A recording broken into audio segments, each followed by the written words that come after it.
Pessoal, vamos passar agora a conhecer os agregados macroeconômicos, os principais agregados macroeconômicos em uma economia com 3 setores, certo? O outro nome, né, para uma economia com 3 setores seria uma economia fechada, ainda não existe relações com o exterior, e com o governo. Agora o governo entrou nessa economia, atuando na economia, tá?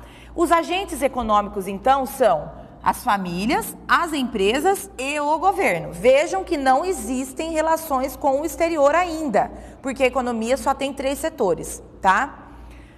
Como o governo atua nessa economia, serão introduzidos 2 conceitos básicos, né? O conceito de receitas do governo e de despesas do governo.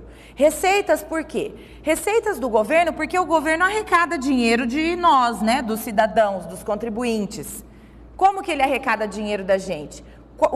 Quais são as receitas, né? Quais são as receitas do governo? A arrecadação de impostos, tanto impostos diretos como impostos indiretos, certo? Ele também recebe dinheiro das multas e das taxas, por exemplo, iluminação pública. Seria taxa de iluminação pública, taxa de saneamento básico, multas de trânsito, tá? Ele também recebe dinheiro do lucro das empresas estatais. Existem empresas que são empresas do governo, as chamadas estatais. O lucro dessas empresas vai para os cofres do governo, então é receita do governo. O governo também arrecada com a previdência, as contribuições da Previdência Social, que nós chamamos o saldo das contribuições à Previdência Social. Esse saldo seria a diferença entre o que é arrecadado, certo? Com a Previdência Social e o que é pago aos aposentados e pensionistas. Existem muito mais pessoas contribuindo para a Previdência Social, ou seja, pagando, colocando dinheiro na Previdência Social, do que pessoas que estão recebendo o dinheiro da Previdência. Então, o valor das contribuições é maior do que o valor dos pagamentos. Por isso que nós chamamos de saldo, tá? Da contribuição da Previdência Social. Esse é um saldo positivo que vai para o cofre do governo, que o governo usa como receita dele. Bom, sabendo agora então as receitas do governo, vamos olhar as despesas. O governo, ele tem gastos, tá? São os chamados gastos do governo, é a despesa do governo. Esses gastos do governo são os gastos públicos produtivos, que seria gastos com investimento em transporte, educação, saúde, saneamento, certo? Basicamente, são gastos muito produtivos, né? Investir em transporte, melhorar as condições de transporte, tanto de ônibus coletivos, metrôs, para melhorar o acesso da população ao seu trabalho, certo? Também gastos com transporte, com rodovias, ferrovias, hidrovias, melhorando o transporte da produção, né, no país. E os gastos com educação, gastos com saúde, são todos chamados gastos produtivos, que vale a pena o governo investir, né? Que vale a pena o governo realizar esse tipo de gasto. O governo também tem os seus gastos com folha de pagamento dos funcionários públicos, certo? Também envolvem os gastos, fazem parte dos gastos do governo. Além disso, o governo fornece subsídios às empresas, então ele gasta fornecendo esses subsídios, isenções fiscais, melhores condições para as empresas, seriam os chamados subsídios, que são gastos do governo fornecendo melhores condições para a empresa. Ele também gasta com transferências feitas às famílias. Que transferências essas? No caso do Brasil, o maior exemplo mais conhecido de transferências do governo para as famílias é o Bolsa Família. Ele entra nos gastos do governo também, certo? Então aí nós temos especificado o que são as receitas do governo e o que são os gastos do governo. Continuando, ainda numa economia com 3 setores, um conceito importante que vocês têm que ter em mente é o de produto nacional a preço de mercado.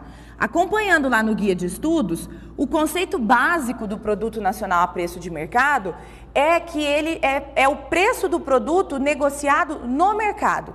Ou seja, seria o preço final do produto, aquilo que o consumidor paga pelo produto. Então aí já estão embutidos os impostos, né, indiretos, que quando nós compramos qualquer coisa, qualquer produto aqui no Brasil, já estão embutidos os impostos indiretos, certo?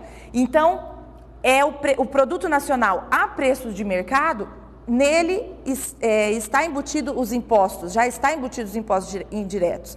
Então, seria o preço final do produto. Outro conceito é o de produto nacional a custo de fatores. O conceito dele seria o preço de fábrica dos produtos, tá? Como o preço que os produtos saem da fábrica, assim que eles são produzidos, quanto que custou para produzir?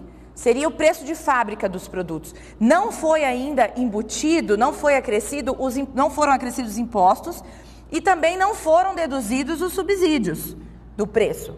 Seria o quanto custou para produzir aquilo ali.